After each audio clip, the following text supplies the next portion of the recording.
আজ সবাইকে হ্যাপি হোলি। আর আমার রান্নাঘরে এখন বানানো হচ্ছে মাটন। তো মাটনের মধ্যে আমি নুন, হলুদ আর একটু কি যেন ভুলে যাচ্ছি, গোলমরিচ আর লঙ্কার গুঁড়ো মাখিয়ে রেখে দিয়েছি। আর জানি না এই চোখটা আমার কি হয়েছে, তাকালে অসুবিধা লাগছে।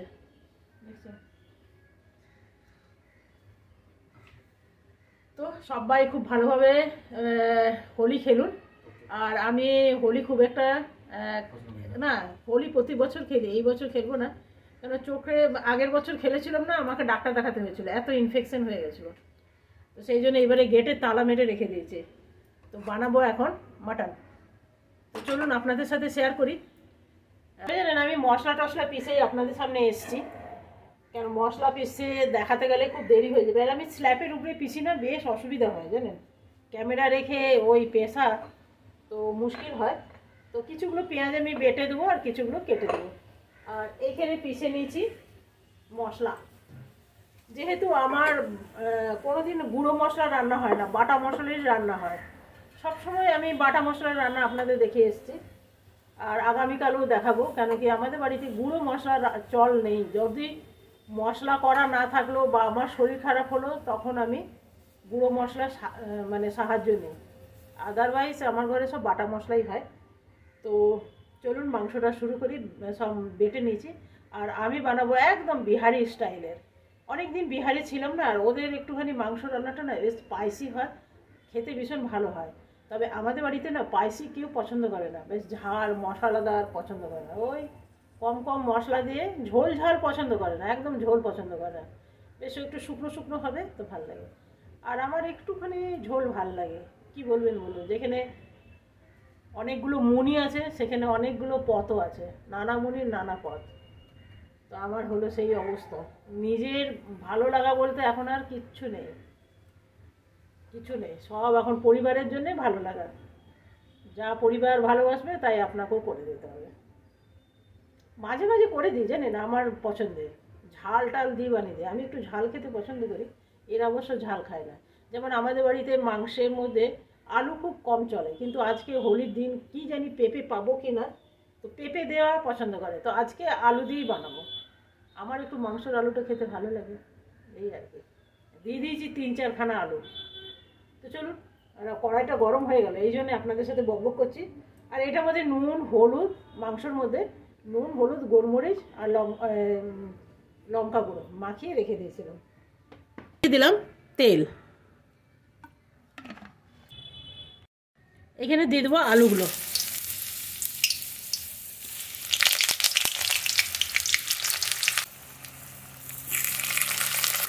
দিয়ে দেবো নুন,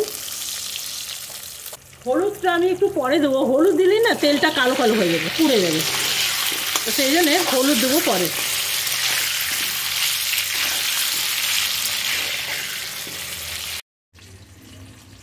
এইখানে এরপরে আমি কিছু কিছু মশলা দিয়ে দেবো পেঁয়াজ। কিছুটা পেঁয়াজ আমি ভেজে দেব।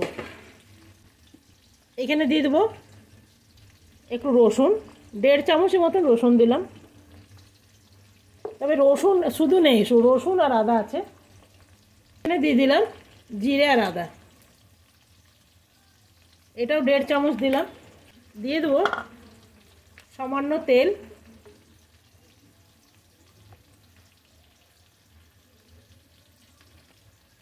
দিয়ে দিলাম 2 খানা রসুন। আমি গোলমরিচ দিয়ে ম্যারিনেট করেছিলাম, তাও দিয়ে দিলাম একটু গোলমরিচ। দেবো সামান্য কাশ্মীরি লঙ্কা।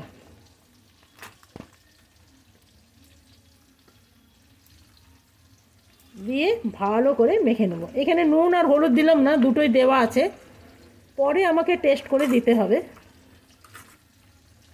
করে আলুটা ভাজা হয়েছে কিনা দেখে নে।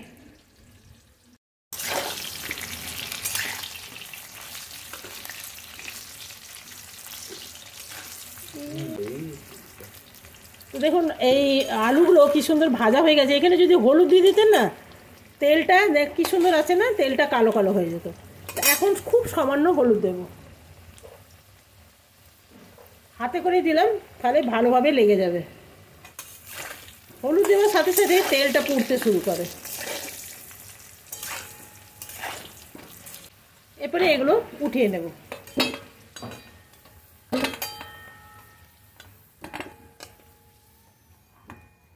এরপরে এইখানে কিছু কাটা পেঁয়াজ রেখেছি, সেটাও দিয়ে দিলাম।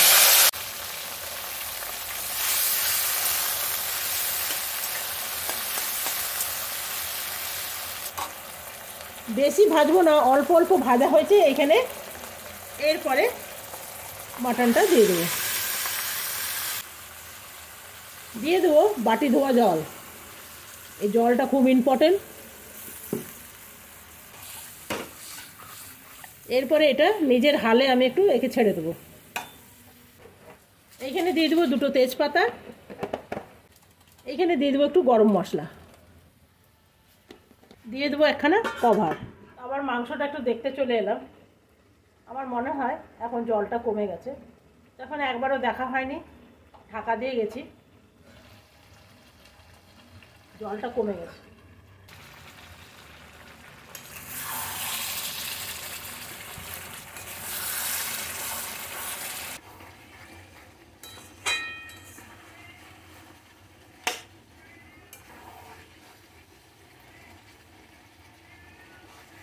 আমাদের বিড়ালটা চলে এসছে মাংসের গন্ধে।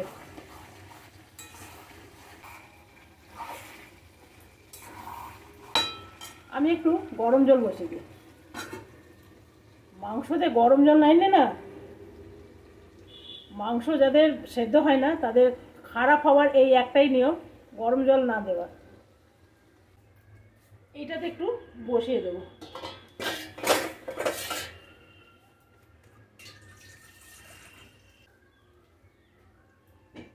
তবে জানেন, মাংসর মধ্যে কাঁচা লঙ্কা যদি দেন না, তার মানে টেস্ট আলাদা আসে। আমাদের বাড়িতে লঙ্কা জিনিসটা মানে লঙ্কা জিনিসটাই দেওয়া হয় না, ওই জন্য একটু কাশ্মীরি লঙ্কা দিতে হয়। চলুন এটা দিয়ে দিই কুকারে। একবার এটা আপনাকে দেখাই। দেখুন এটা একদম হয়ে গেছে, এবং গ্যাসটা অফ করে দিয়েছি।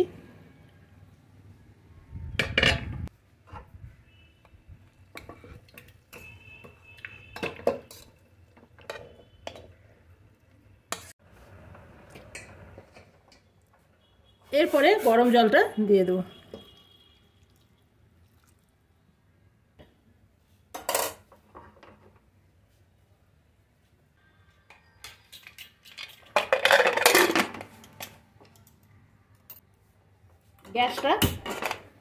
গ্যাসটা জ্বালিয়ে দিলাম। এই যে এটা দেখছেন, এটা মাংসর সাথে দিয়েছিল, ওজনে কিন্তু এমনি ফ্রি না। তো এটা কি করবো, আর মাংসর সাথে যদি দিয়ে দিই না, এত বেশি তেল বেরিয়ে যায়, এত বেশি তেল বেরোয়। আর এর আগের বারে 2 বাটি না 2.5 বাটি তেল বেরিয়েছিল, সেই তেলটা আমি উঠিয়ে রেখেছিলাম। ওই তরকারিটা, ওই তেলটাতে আপনি আলু সয়াবিন ডিমের কারি বানাবেন, খুব ভালো হবে, ফ্রিজে রেখে দেবেন। এইবার আর দিলাম না। এই যে, তো ভাবছি বাড়িতে লাউ ছিল, তো ভাবছি লাউ দিয়ে বানিয়ে দেবো। লাউটা কেটে নিয়েছি। আর এটা যদি দিয়ে দিই না মাংসের মধ্যে, মাংস তো খাবেই না আর চর্বিও খাবে না, আলাদা করে একটু বসিয়ে দিলাম। আর লাউগুলো ছোট ছোট কেটে নিয়েছি, এই যে এরকম এরকম। লাউ কাটা দেখালাম না, লাউ কাটার কি দেখাবো, আপনারা সবাই মাস্টার। এই যে কিছু করছে। প্রথমে আমি একটু চর্বিগুলো কেটে নিই, ছোট ছোট টুকরো করব।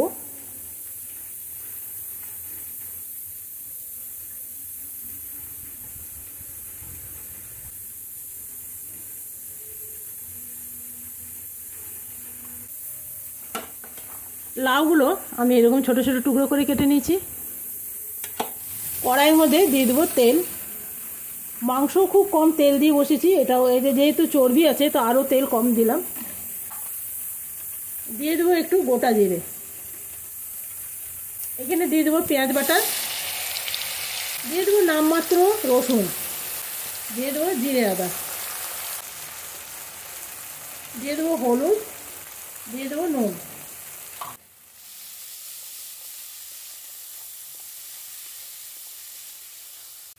দিয়ে দেবো এখানে লঙ্কা গুঁড়ো। মশলাটা আমার ভাজা ভাজা হয়ে গেছে। এরপরে লাউগুলো দিয়ে দেবো।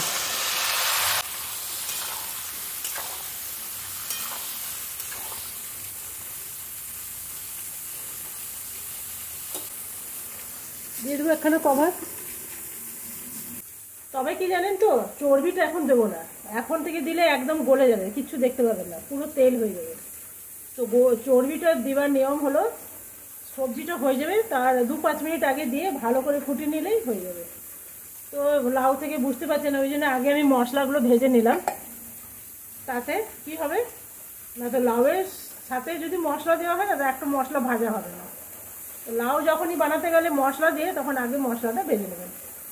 আশা করি বোঝাতে পারলাম। চলুন, এখন আপাতত লাউটা হতে বেশ দেরি, পরে একটা তেজপাতা দেবো। এরপরে এখানে যে চর্বিটা আছে ওটাই দিয়ে দিলাম। এটা একটু ফুটলেই হয়ে যাবে। এরপরে মাংসটা একটু দেখে নেব। এটাতে দিয়ে দেবো একটা তেজপাতা, দিয়ে দেবো একটা কভার।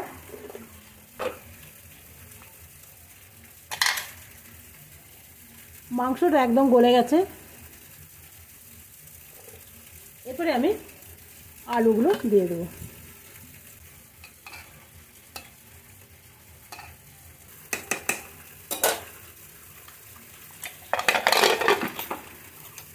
চলুন, এইখানে আলুগুলো যেহেতু দিয়েছি সেহেতু খুব ভালো করে ভেজে নিয়েছি, 3টে সিটি দিয়ে দেবো। আপনাদের একবার দেখিয়ে দিই।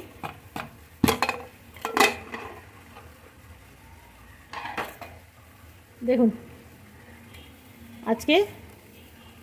আজকের মাংস কেমন লাগলো আপনাদের কাছে অবশ্যই জানবেন।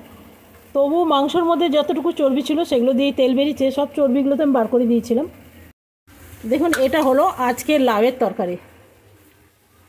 তো চলুন ভাতটা বেড়ে নিই। দেখুন আমি বেড়ে দিলাম, একদম রসুন দিয়ে মাংস, আর এইখানে আছে লাউ চর্বি।